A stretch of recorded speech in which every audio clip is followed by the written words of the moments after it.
a small French village, a medieval relic that occupies a unique place in history as well as in the world of art. Upon entering a dimly lit exhibit hall, topped by a ceiling resembling the inverted hull of a Norman ship, one is ushered back in time to the 11th century.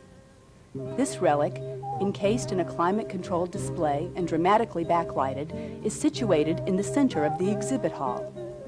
It is a panel of linen that measures approximately 70 meters by 50 centimeters, or over 200 feet in length, and is the largest surviving example of textile art from the 11th century.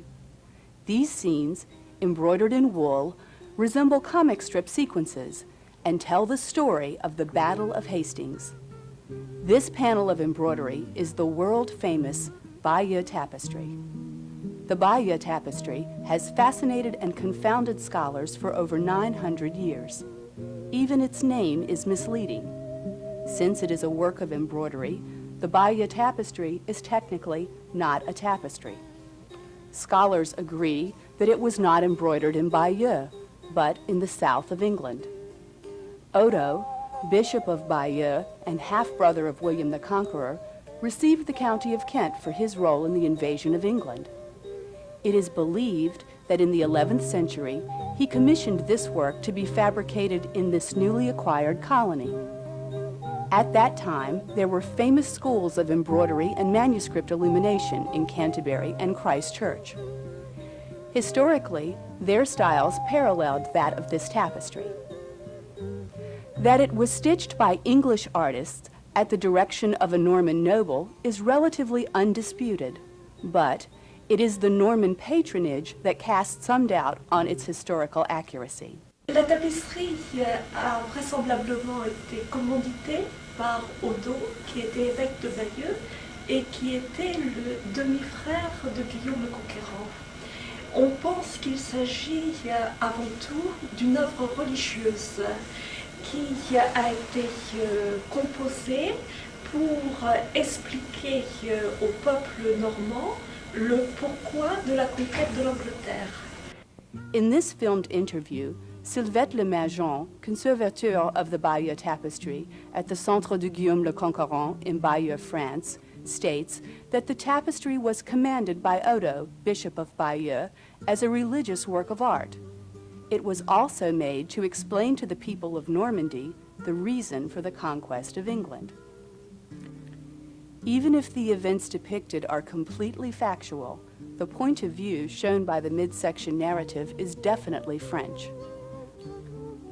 The conquest of England is portrayed as a holy quest rather than a politically motivated method of territorial expansion, and Harold is portrayed as a violator of a sacred oath of allegiance sworn on highly revered sacred relics.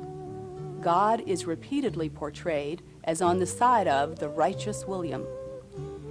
It is this exaggerated emphasis that introduces the possibility of propaganda rather than an unbiased account of actual events. Odo of Bayeux is prominently depicted throughout, often at the right hand of William, giving advice. This prominence causes historians to identify Odo as its patron, and most experts believe that he ordered the tapestry for the dedication of his new cathedral in Bayeux in 1077. This dating would make it the most timely account of the Battle of Hastings, a pivotal event in Western European history.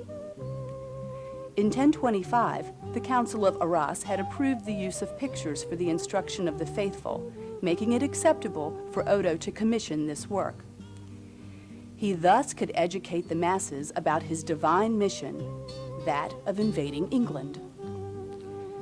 To the people of 11th century Europe, England was a distant and mysterious land, lurking on the far side of the treacherous waters of the English Channel.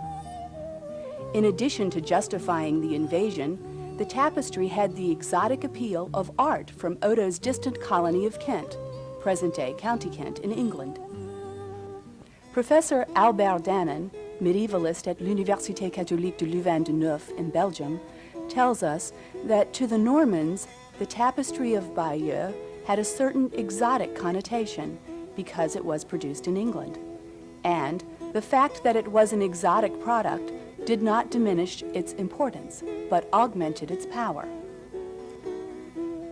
Thus, it would have served to attract pilgrims to the new cathedral, as well as justify the invasion of England. There, the pictorial narrative hung around the nave would unfold a drama of political intrigue, climaxed by graphic battle scenes, complete with gory details. The medieval pilgrim could view it only on rare feast days, such as the Day of the Holy Relics, as it was not continuously on display. For most of each year, it was stored in a coffer at the nearby monastery, where it was protected from fires, wars, and the effects of the environment. The tapestry story begins in England, at the throne of Edward the Confessor, King of England. We see a conference with Edward and Harold Goodwine, but we are not told the subject of the discussion. When Edward became King of England, he received much support from his cousin William the Bastard, Duke of Normandy. After overcoming a strong challenge from the Goodwines, Edward married Edith Goodwine, hoping that this marriage would help to ensure his power. He attempted to maintain this uneasy peace by sending two other Goodwine family members, Haakon and Wulfnoth, to live at the court of William in Normandy, with the understanding that they would become hostages in the event of any treachery on the part of the Goodwines. A Norman would interpret this scene as Harold receiving his charge to travel to France. There he was to assure William that in exchange for his continued support, the throne of England would pass to him at Edward's death. The Englishman would, however, see the scene as a discussion of the fate of Harold's kinsmen held at the court of William. Whatever the topic of the first scene, the result is the departure of Harold and his entourage. They feast at Harold's manor house at Bosham, where they eat from bowls, using knives and fingers as utensils. They drink from animal horns, showing the Viking influence in 11th century England. Here, architectural accuracy was sacrificed for artistic balance. Note that the roof support on the left side of the manor house has been replaced by the head of the lookout, who is indicating that the time for departure has come. Also, note the naturalistic depiction of bare legs and feet. This attention to detail is found throughout the tapestry. For example, an anchor, identical to the one pictured here, was unearthed in an archaeological dig in England during the 20th century. This discovery serves to emphasize the tapestry's faithful reproduction of detail. The distinctive Norman hairstyle of shaving the back of the head up to the crown is also shown, and identifies a man as a Norman throughout the tapestry. Englishmen are generally depicted with full heads of hair, and often with mustaches. Unfortunately for Harold, his trip across the Channel was marred by a storm that blew him off course. Instead of landing in Normandy, he came ashore in the territory of Guy de Ponthieu and was promptly seized and held for ransom. When learning of his fate, William sent envoys to negotiate for Harold's release. Some details of daily life may also be seen here in the lower border. Farmers plow, seed, and harrow a field. This is quite important, as it is the earliest documentation of harrowing, an agricultural innovation still used today. After his ransom, Harold addresses William at his castle. Again, the subject of the conversation is unknown. The Norman viewer would see a grateful Harold thanking William for his assistance and reaffirming Edward's commitment to pass the throne to him. One theory suggests that, perhaps keyed by a visual pun in the lower border, an Englishman might see a man in the act of chopping wood and associate the Old English word for chopping, hacken, with one of the political hostages of the same name. Sylvette Le Majon addresses the significance of the upper border in this scene. One notes the presence of two peacocks. The attitude of the peacocks reflects the attitude of the two men. William is rather calm, and the bird just above him has its feathers in a relaxed position. But by contrast, Harold is visibly agitated, and the peacock over him is in full display, fanning its tail. The two peacocks, symbols of royalty, are believed to underscore the importance of this scene. Elphgiva, the mystery woman of the tapestry, appears here with a cleric. There is much controversy as to the identity of Elphgiva. She is sometimes identified as Harold's sister, but in French accounts, she is commonly named as William's daughter. In the following scene, we find Harold accompanying William into battle against Conan of Brittany. Here, William's army traverses the treacherous Couesnon River that is even today notorious for its deadly quicksand. In the upper border, we find the oldest known depiction of Mont Saint-Michel on an isolated island in the mouth of the river. We also see Harold saving the lives of some of William's soldiers. Note that here the lower border is absorbed by the midsection. In return for Harold's bravery, chivalry, and dedication, William gives arms or knighthood to him. The result of this ceremony was Harold's promise of dedication to William. In medieval times, this was a very solemn and binding contract. Upon their return to Bayeux, Harold repeated his oath before William's court, and to make it even more binding, swore his allegiance on the Holy Relics. The significance of holy relics during the Middle Ages cannot be overemphasized. Pilgrims traveled great distances to Bayeux and other cities whose cathedrals housed holy artifacts. The status and reverence commanded by them was unequaled until the time of the Crusades. If the viewer of the tapestry was Norman, this scene would have been the pivotal scene of the story. An English observer of the same scene, however, would be prone to justify Harold's oath as taken under duress, or even to doubt whether such an oath had actually been sworn. After returning to England, Harold's posture here is suggestive of failure and despair. Edward points an accusing finger at him, as if showing his displeasure with Harold's actions while he was visiting William. Almost immediately after Harold's return to England, Edward died. His death was evidently quick and unexpected. It should be noted here that the sequence of events are depicted in reverse order. The exact reason for this is unknown, although the idea of it having been an error has been generally discounted. The day after Edward's funeral, the assembly of nobles offered the crown to Harold. He accepted immediately, in spite of his oath of allegiance to William. Here, an enthroned Harold gestures to his crown, while a crowd of onlookers point in awe to the star in the upper border. Records show that the star was in fact what is now known as Halley's Comet, and visible in England from the 24th to the 30th of April in 1066. An examination of the lower border reveals a ghostly armada, perhaps a premonition of events to come.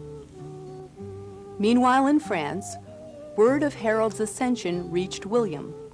Here, we see him pictured with Odo, his half-brother, who is gesturing toward a forest where workmen are already beginning to fell the trees needed to construct a fleet that will be used to invade and reestablish his claim to England.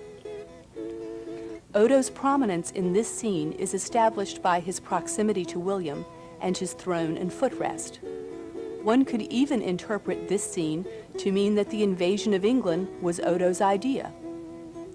This emphasis of Odo's importance is one of the hallmarks of artistic patronage in the Middle Ages and serves to reinforce the theory of Odo as patron of the tapestry.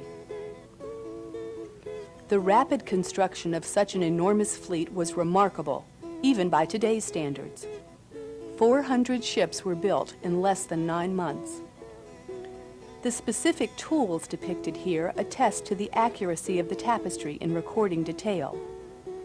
Straight-bladed, long-handled felling axes were used for cutting down the trees.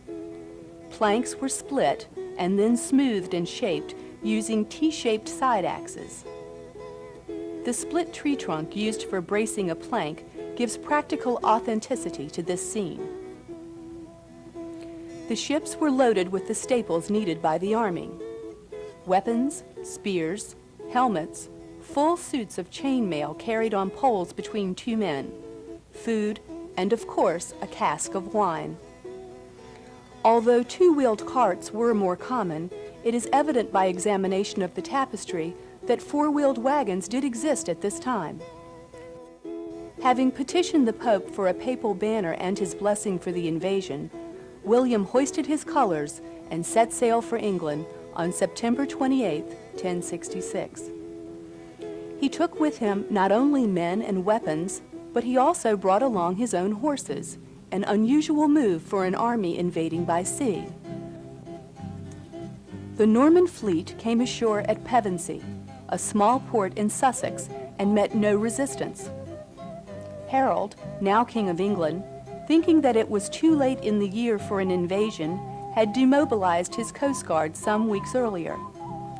He and his army were engaged in a confrontation with an invading army from Norway in the north.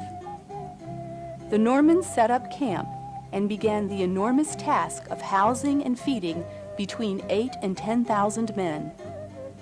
Note the poultry on spits, a cauldron of soup, and tongs used to lift hot food from a field oven. When dinner was served, it was not difficult to identify the aristocracy. The nobles ate from tables served by their valets, while the lower-class soldiers ate from their shields. Here again, Odo is pictured next to William. And about something like 10 miles along the coast there, in 1066, the Normans landed at a place called Pevensey, or actually it's now called Norman's Bay.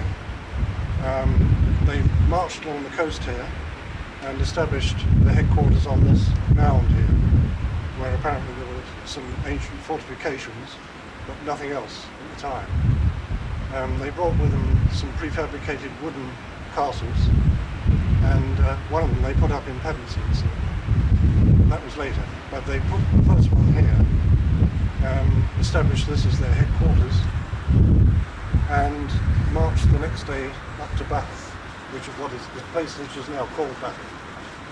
In those days there was nothing there, just a settlement. The moat and bailey method of castle construction developed by the Normans included the digging of a moat and piling the displaced earth in the center to elevate the wooden pavilion or bailey. Here, the construction of the Norman earthworks is supervised by William. Again, the tapestry details the difference in the tools used by the men.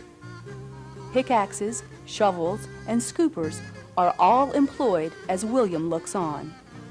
At the gates of Hastings, William prepares to mount his horse. He is distinguishable by the ribbons on the back of his armor. In this way, the troops were able to identify their leaders in battle.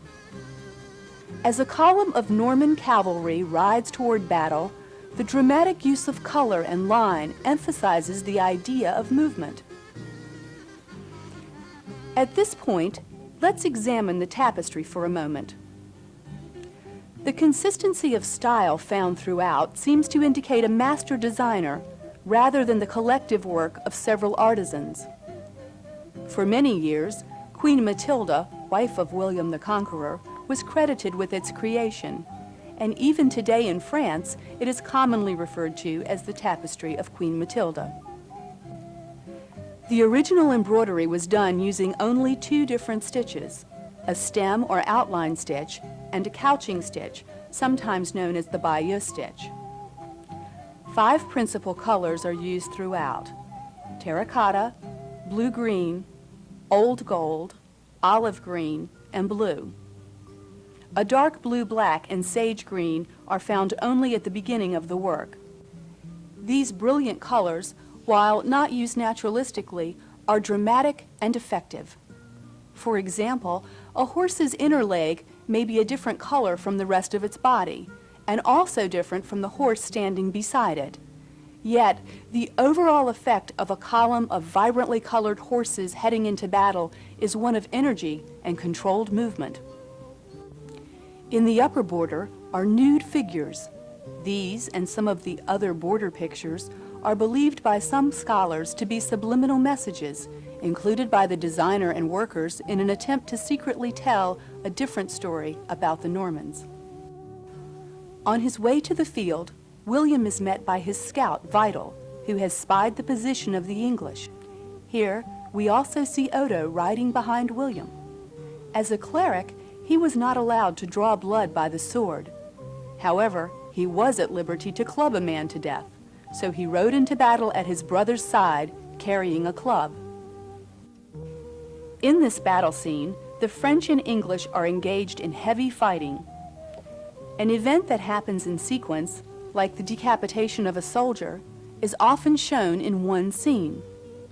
Note the dead and dismembered corpses that have come to fill the lower border. This scene is perhaps the most widely recognized scene of the tapestry, known as the cheval bleu.